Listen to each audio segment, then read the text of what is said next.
Hello to all watching this tutorial. पिछले tutorial में यानी क्लाइमेट चैप्टर का जो सेकंड ट्यूटोरियल था उसमें हमने जो 6 मेजर क्लाइमेटिक कंट्रोल्स हैं उनके बारे में थोड़ा थोड़ा पढ़ा था। मतलब जर्नल स्टडी की थी हमने कि जो लैटिट्यूड है, एल्टीट्यूड है, विंड एंड प्रेशर सिस्टम है, डिस्टेंस फ्रॉम द सी है, ओशन करेंट्स हैं, रिलीफ फीचर्स हैं, ये किस प्रकार से अफेक्ट डालते हैं किसी भी रीजन के क्लाइमेट पर। ठीक है, अब उन्हीं को हम अप्लाई करेंगे इंडियन कॉन्टेक्स्ट में। तो सबसे पहला है लैटिट्यूड, जो इस ट्यूटोरियल का टॉपिक है। हम एक एक करके पिकअप करेंगे। तो इस ट्यूटोरियल में हम लैटिट्यूड और उसका हमारे इंडिया के क्लाइमेट पर क्या असर पड़ता है वो हमको स्टडी करना है। तो लेकिन ट्यूटोरियल में आगे बढ़ने से पहले मैं फिर आपको एक बार याद दिला दूं, पिछले ट्यूटोरियल में भी मैंने आपको बताया था कि latitude, longitudes and so many things regarding this latitudes, longitudes, international date line, सब के बारे में मैंने एक ट्यूटोरियल शुरू में, बहुत चैनल के शुरू में मैंने बनाया था। अच्छा ट्यूटोरियल है, थोड़ा सा लंबा ज़रूर है, 40-45 मिनट का, लेकिन आप जाइए, आप you get a lot of information, knowledge about these longitudes and latitudes, कैसे खींची जाती हैं, क्या होती हैं, कितनी होती हैं, और भी बहुत सारी चीज़ें आपको पता चल जाएंगी। तो please watch, link is given in the video description, और वो आपको यहाँ पे भी मिल जाएंगी। तो let's enter into the tutorial. देखिए अर्थ और अर्थ पर खिंची हुई लैटिट्यूड्स, आप पहचान रहे हैं ना, ये जो इस प्रकार से जो लेटी हुई रेखाएं हॉरिजॉन्टल लाइंस हैं, लैटिट्यूड्स हैं, इमेजिनरी लाइंस हैं ये, है ना। और लॉन्गिट्यूड्स की हम बात नहीं कर रहे हैं, जो लंबी रेखाएं इस तरह से खींची गई हैं वर्टिकली।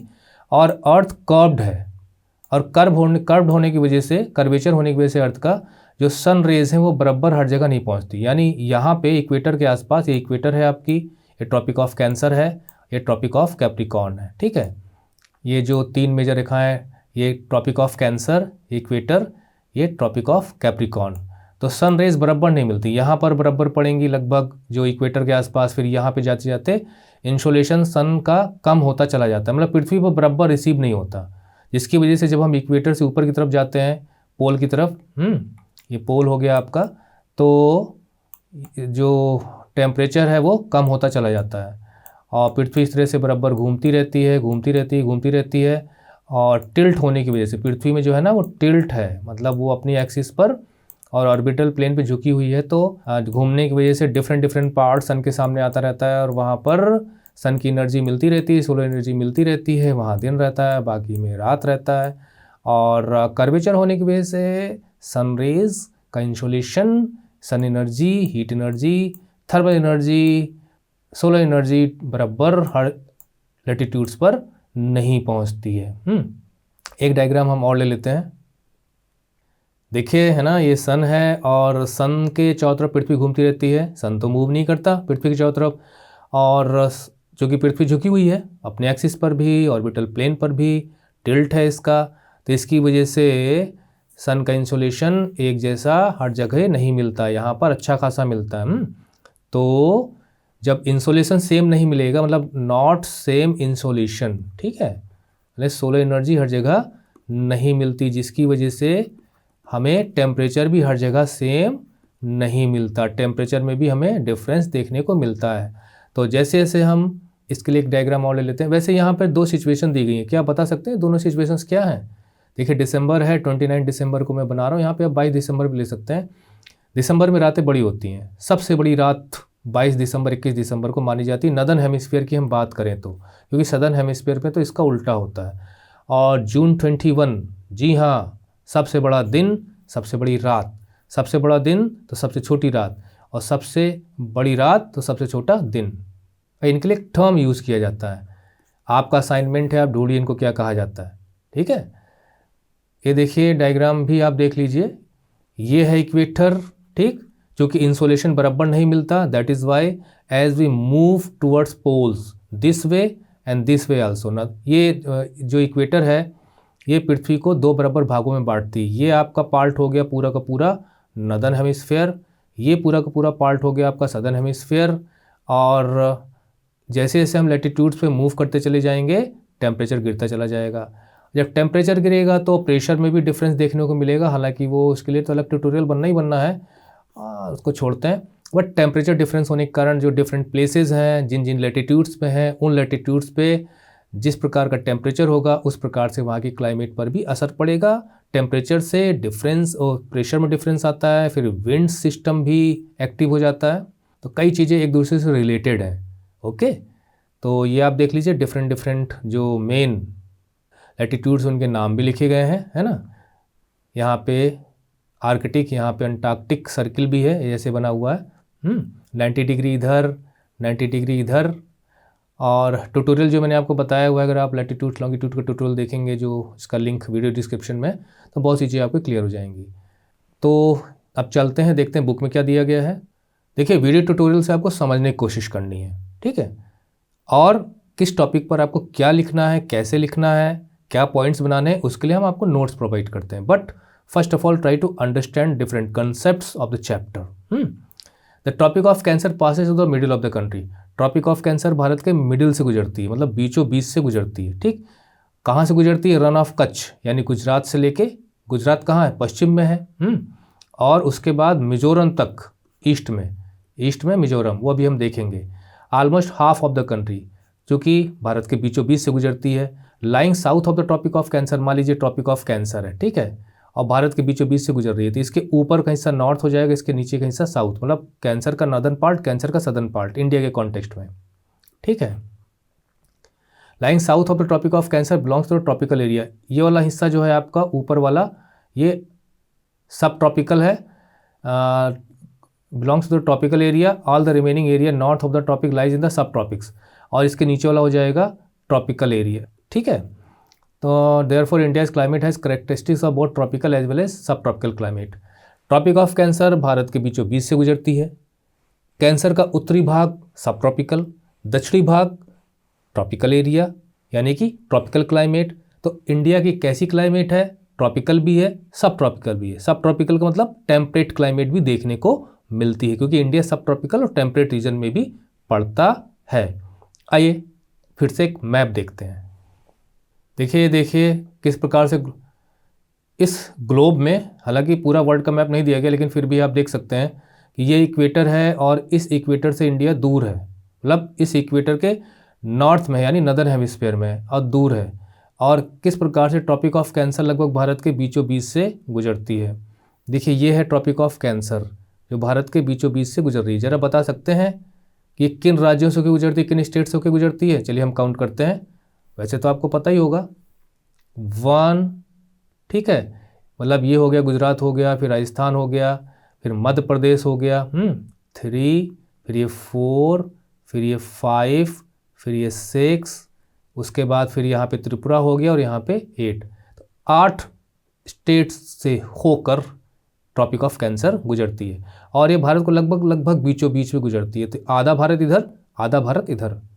अब ट्रॉपिक ऑफ कैंसर का जो नीचे का इलाका और ट्रॉपिक ऑफ कैप्रिकॉर्न के बीच का जो इलाका होता है, इन्हें हम ट्रॉपिक्स कहते हैं, ठीक है। क्या कहते हैं?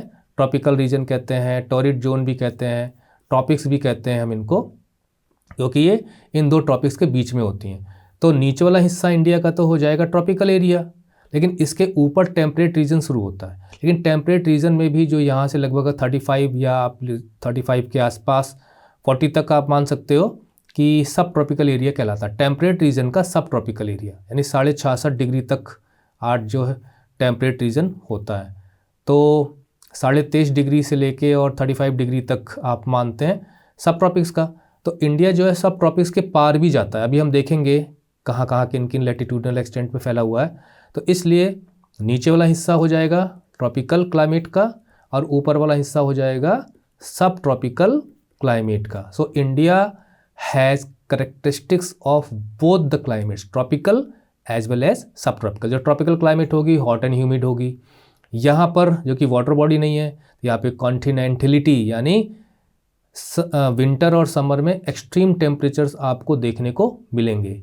यहाँ पर उतना डिफरेंस, अगर इक्वेटर के जितना नज़दीक है उतना डे एंड नाइट के ड्यूरेशन में भी डिफरेंस आपको कम देखने को मिलेगा। मेरी एक बात को ध्यान से आपको सुनना है, इक्वेटर के जितने नज़दीक होते हैं उतना ही डे एंड नाइट का ड्यूरेशन भी कम देखने को मिलता है, और जो टेम्परेचर है समर और विंटर का उसमें भी वेरिएशन कम देखने को मिलता है। इसलिए जो इक्वेटर के नज़दीक वाला हिस्सा है हमारा, वहाँ पर डे नाइट के ड्यूरेशन भी कम देखने को मिलेगा। प्लस चूँकि वाटर बॉडीज़ भी यहाँ पे हैं और ये इक्वेटर के नज़दीक का भी इलाका है, तो यहाँ पर टेम्परेचर में भी डिफरेंस, समर और विंटर के टेम्परेचर में भी डिफरेंस आपको कम देखने को मिलेगा। कहने का मतलब ये है कि अगर मैं यहाँ रहता हूँ उत्तर प्रदेश में, मान लीजिए कि मैं मान लीजिए लखनऊ में रहता हूँ, ठीक है, तो लखनऊ में आज की तारीख है मान लीजिए 29 है, ठीक है, तो जो टेम्परेचर होगा, विंटर चल रहा है यहाँ पे, वही टेम्परेचर यहाँ नहीं होगा। इधर तमिलनाडु में किसी क्षेत्र में, या महाराष्ट्र में किसी क्षेत्र में, या केरला में किसी क्षेत्र में, या आंध्र प्रदेश में किसी क्षेत्र में टेम्परेचर यहाँ बहुत कम होगा। लखनऊ में अभी रात में मेरे ख्याल से टेम्परेचर हो सकता है कि 7-8 डिग्री हो, क्योंकि ठंडी पड़ रही है, और यहाँ पर आपको रात में भी टेम्परेचर आपको 19-20 के लगभग या 18-20 के लगभग मिल जाएगा, विंटर में भी। तो ये है लैटिट्यूडनल लोकेशन का अंतर, क्योंकि मैं एक डिफरेंट लैटिट्यूड पे हूँ, और जो मैं बता रहा हूँ यहाँ पे दक्षिण में तमिलनाडु में मान लीजिए बता रहा हूँ, यहाँ पे टेम्परेचर डिफरेंट लैटिट्यूड पर है बिकॉज ऑफ सन इंसोलेशन।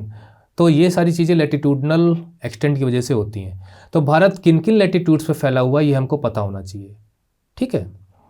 तो किसी भी देश का अगर आपको लैटिट्यूडनल एक्सटेंट पता करना हो तो आप उसे इस तरह से क्लोज करिए, ठीक है। सबसे ऊपरी हिस्सा यानी नदर्न मोस्ट, सदर्न मोस्ट, उसके बाद ईस्टर्न मोस्ट, और उसके बाद वेस्टर्न मोस्ट पार्ट आप निकालिए, और ऐसे एक स्क्वायर बनाइए या रेक्टेंगल जो भी बनता हो बनाइए। इंडिया का सबसे ऊपरी बिंदु यहाँ पर है, ठीक। क्या नाम है आपको पता है? चलिए सोचते रहिए। और ये मतलब ये नदर्न पार्ट होगा नदर्न मोस्ट, ये सदर्न मोस्ट जो लैंड पार्ट है, वैसे तो यहाँ तक जाता है ना, 6 डिग्री 4-5 मिनट तक।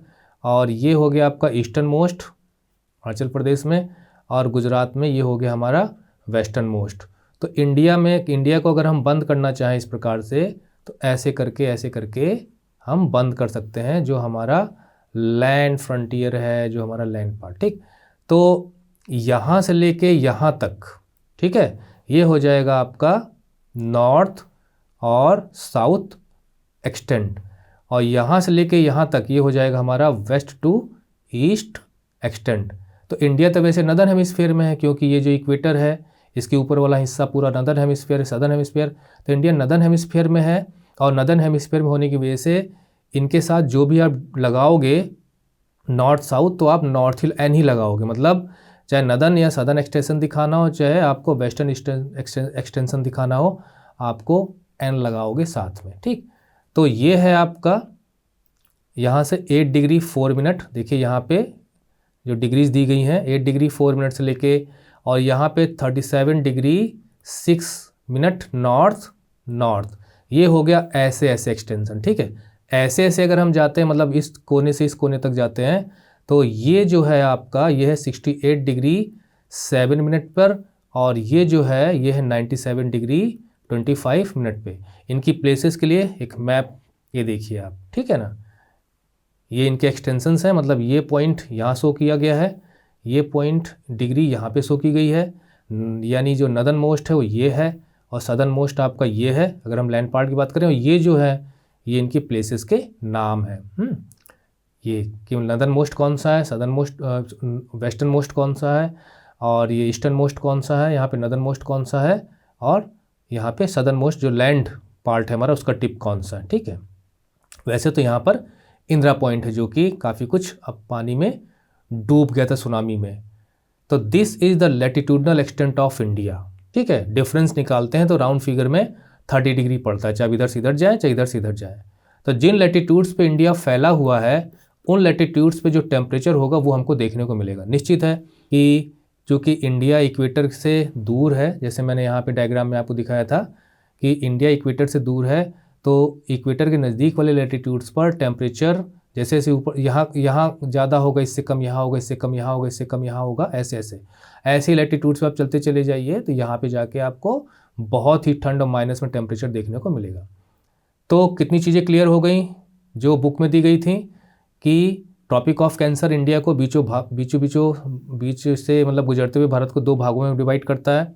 नदर्न पार्ट आपका इसका हो जाएगा सब ट्रॉपिकल क्लाइमेट, यहाँ हो जाएगी ट्रॉपिकल क्लाइमेट, ठीक है। और ट्रॉपिकल क्लाइमेट में हॉट और ह्यूमिड होती है, टेम्परेचर में डिफरेंस कम देखने को मिलता है एक प्लेस से दूसरे प्लेस में, और डे एंड नाइट का भी ड्यूरेशन में कम अंतर देखने को मिलता है।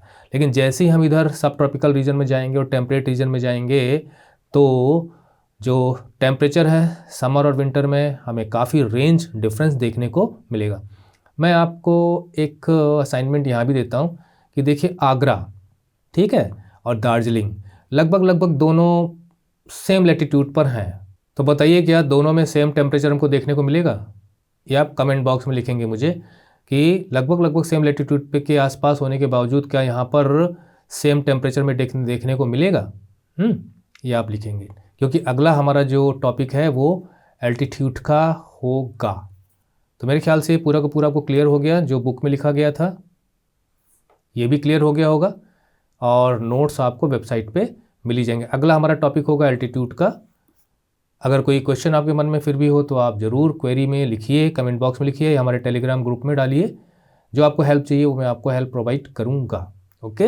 लेकिन क्लाइमेट चैप्टर आपको इतने अच्छे ढंग से समझ जाना है कि कोई दूसरा आपसे पूछे तो आप उसे बता सकें कि हाँ हमें मालूम है इंडिया के क्लाइमेट को अफेक्ट करने वाले कारण कौन से हैं, और आगे चल के हम इंडियन मानसून को भी स्टडी करेंगे। बहुत सारी चीज़ें हमें पढ़नी है, हो सकता है कि ईजी हो, आगे थोड़ा सा टफ हो, वो सारी चीज़ें हम पढ़ेंगे, okay. So signing off for now. See you in the next video tutorial. Till then, bye bye. Tata.